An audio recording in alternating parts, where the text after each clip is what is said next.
बिस्मिल्लाहिर्रहमानिर्रहीम अस्सलाम वालेकुम स्टूडेंट। हमने first year chemistry chapter first stoichiometry को शुरू किया था। पिछले क्लास में हमने स्टाइकोमेट्री के इंट्रोडक्शन के बारे में बात की थी। आज हम इस चैप्टर को आगे प्रोसीड करेंगे और आज का हमारा जो टॉपिक है वो है मोल। आज हम मोल को डिस्कस करने वाले हैं। डेट व्हाट इज़ मोल। जिस तरह स्टूडेंट्स हम डेली लाइफ में बहुत ही यूनिट यूज़ करते हैं डिफरेंट क्वांटिटीज़ को रिप्रेजेंट करने के लिए। So we use different units in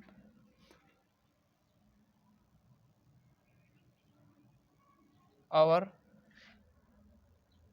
daily life to represent different quantities। जिस तरह हम रोज़मर्रा के मामलात में डिफरेंट यूनिट्स यूज़ करते हैं ताकि हम डिफरेंट क्वांटिटीज़ को रिप्रेजेंट कर सकें। फॉर एग्ज़ाम्पल अगर हम शूज़ को देखें, शूज़ को तो शूज़ जो है ये हम पेयर्स में इनको काउंट करते हैं रेदर देन इंडिविजुअली हम इस शूज़ को नहीं लेते, हम इसको पेयर्स में काउंट करते हैं। सिमिलरली अगर हम एग्स एंड बनानास इन दोनों को देखें तो इसको हम डजन में काउंट करते हैं, इनको हम डजन में काउंट करते हैं। अच्छा जी, अब डजन हम 12 सिमिलर थिंग्स को 1 डजन कहेंगे। 12 सिमिलर थिंग्स हमारे पास 1 डजन कहलाते हैं। अभी स्टूडेंट्स हमारे पास एक और यूनिट है ग्रॉस। 1 ग्रॉस जो है ये इक्वल है 144 similar things. 1 gross is equal to 144 similar things. 144 एक जैसी चीज़ें, इसको हम एक ग्रॉस कहते हैं। ये हमारे पास यूनिट है। अच्छा जी, अगर हम पेपर के बारे में बात करें, पेपर कागज़, तो हमारे पास इसके लिए जो यूनिट इस्तेमाल होता है इसको हम रीम कहते हैं। पेपर को हम रीम में काउंट करते हैं। सिमिलरली स्टूडेंट्स केमिस्ट जो हैं, सिमिलरली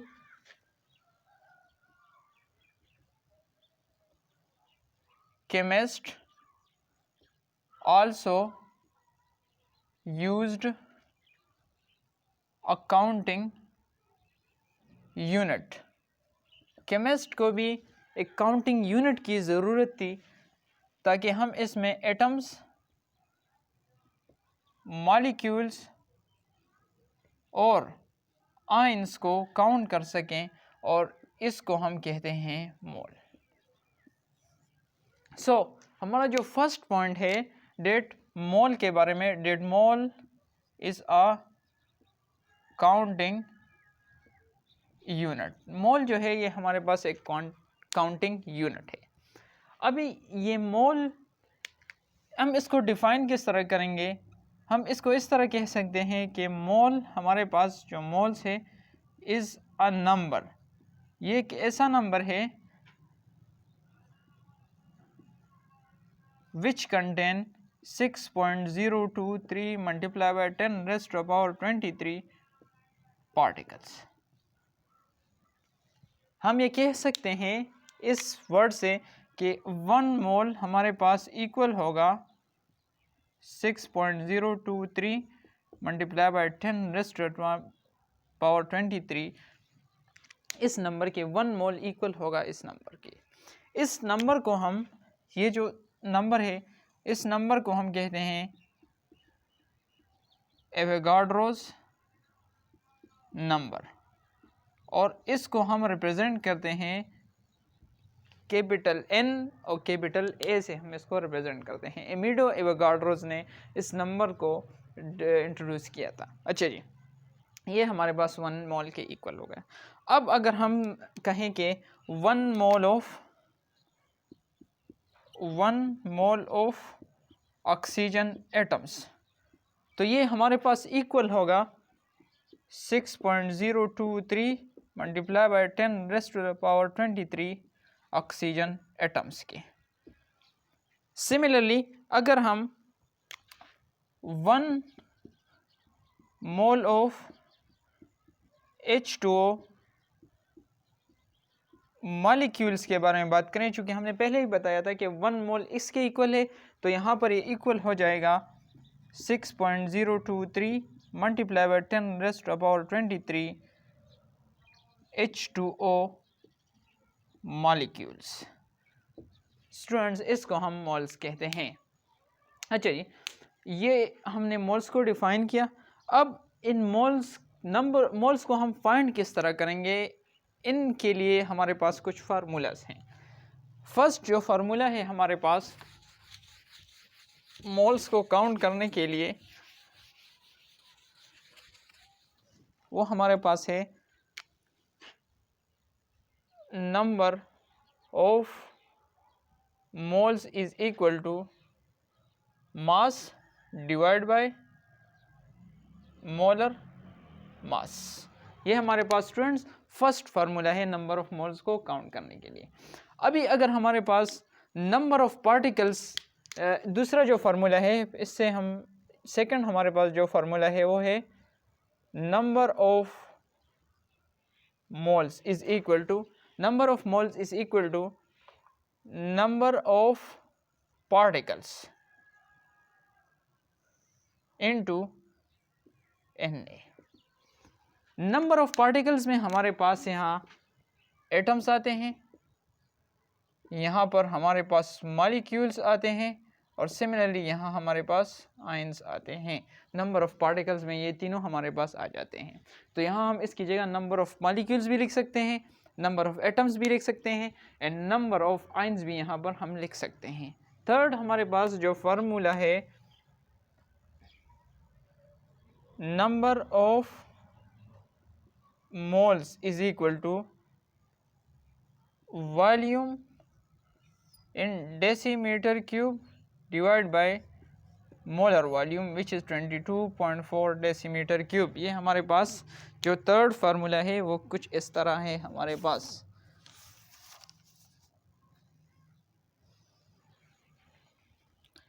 अच्छा जी, हमारे पास स्टूडेंट्स ये 3 फार्मूलाज हैं। इन 3 फार्मूलाज के थ्रू हम नंबर ऑफ मोल्स को कैलकुलेट कर सकते हैं। अभी कुछ क्वेश्चंस लेते हैं और इस क्वेश्चन के ज़रिए फर्स्ट इस फार्मूले को समझने, फिर इसको समझ लेते हैं और फिर इसको समझने की कोशिश करते हैं। हमारे पास जो फर्स्ट क्वेश्चन है हमारे बुक में वो कुछ इस तरह है कि how many moles are there in 60 gram of sodium hydroxide.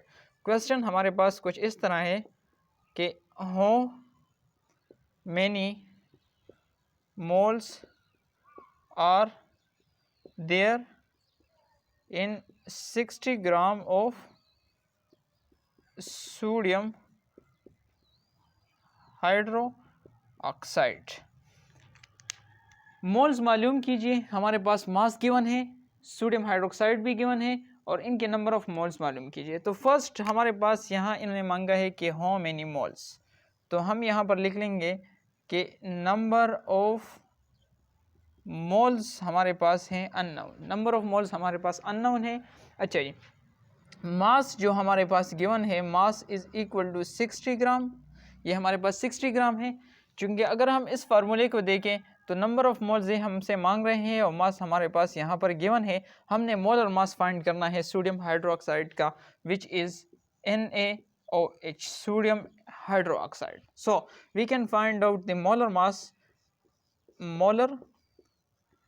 Mass of NaOH, sodium hydroxide.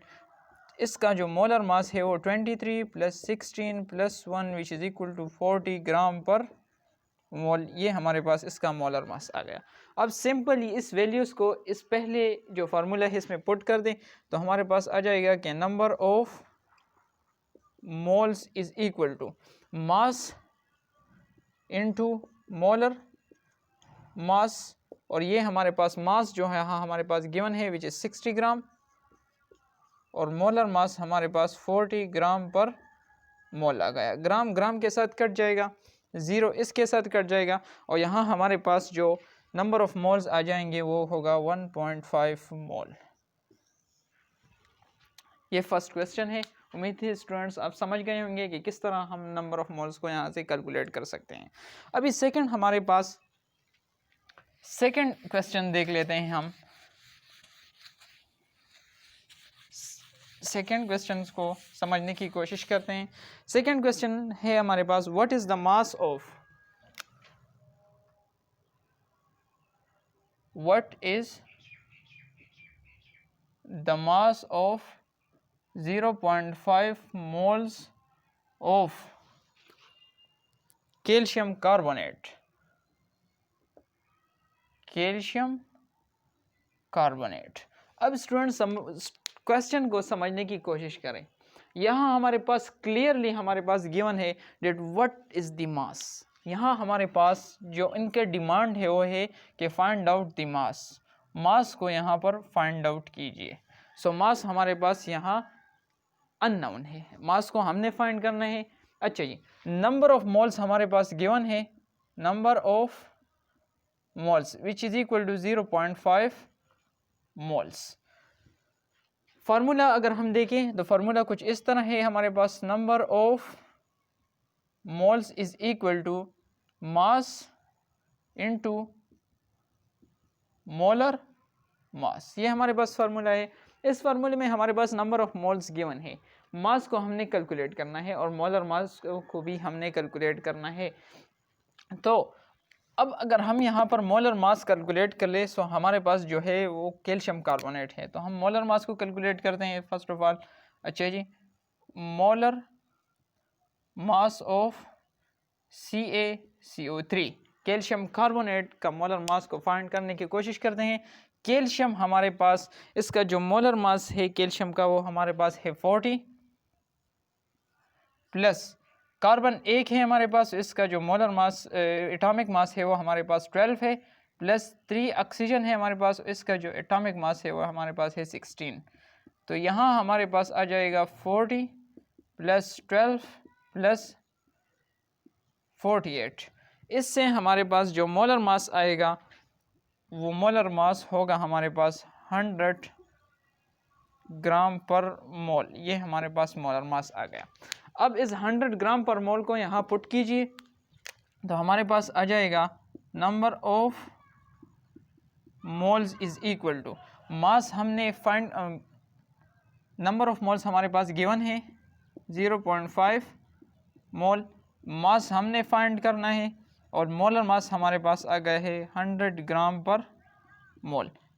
Cross multiplication कीजिए तो हमारे पास आ जाएगा मास यहाँ पर आ जाएगा और 0.5 मोल इंटू 100 ग्राम पर मोल, मोल मोल के साथ कट जाएगा और 100 को 0.5 के साथ मल्टीप्लाई कीजिए तो हमारे पास जो मास है वो आ जाएगा 50 ग्राम। ये हमारे पास सेकंड क्वेश्चन है। अभी थर्ड क्वेश्चन को समझने की कोशिश करते हैं कि थर्ड क्वेश्चन हमारे पास क्या है। अच्छा जी, ये फार्मूलास मैं मिटा देता हूँ। इसी तरह इस क्वेश्चन को भी, हमारे पास जो थर्ड क्वेश्चन है वो कुछ इस तरह है कि इन अ सर्टेन एक्सपेरिमेंट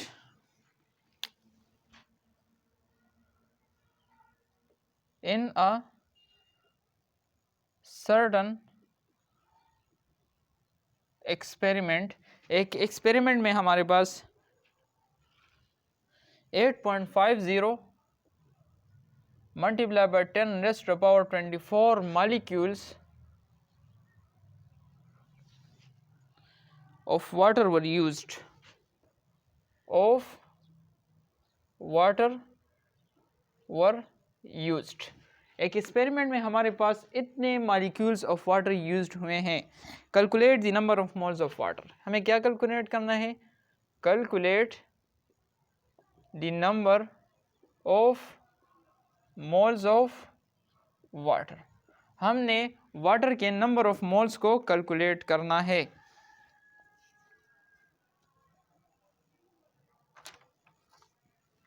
अच्छा जी, हमारे पास नंबर ऑफ मॉलिक्यूल्स जो है वो हमारे पास गिवन है। अच्छा जी, फार्मूला हमारे पास यहाँ पर कौन सा फार्मूला, चूँकि ये हमारे पास नंबर ऑफ मॉलिक्यूल्स हमारे पास गिवन है तो हम सेकंड फार्मूला यहाँ पर यूज़ करेंगे। फार्मूला कुछ इस तरह है हमारे पास कि number of moles is equal to number of molecules into Avogadro's number. अब अगर हम यहाँ पर देखें तो नंबर ऑफ मोल्स ये हमसे मांग रहे हैं, नंबर ऑफ मॉलिक्यूल्स हमारे पास गिवन है और एवोगाड्रोस नंबर भी हम जानते हैं। तो सिंपल पुटिंग कीजिए यहाँ पर, number of moles is equal to number of particles हमारे पास 8.50 इंटू 10⁻24 इंटू 6.023 इंटू 10⁻23। अगर हम इसको कैलकुलेट कर लें तो हमारे पास 1.41 नंबर ऑफ मोल्स आ जाएंगे। 1.41 मल्टीप्लाई बाय 10⁻² मोल, ये हमारे पास नंबर ऑफ मोल्स आ जाएंगे। उम्मीद है स्टूडेंट्स इन 3 क्वेश्चन जो हमने अभी किए हैं इस पर आप समझ गए होंगे। बहुत ही आसान मेथड से हमने समझाने की कोशिश की है। ये सारे जो क्वेश्चन हैं ये मोल्स पर बेस्ड हैं। लास्ट हमारे पास क्वेश्चन है और इस क्वेश्चन में हमारे पास ये दोनों फार्मूले यूज्ड होंगे।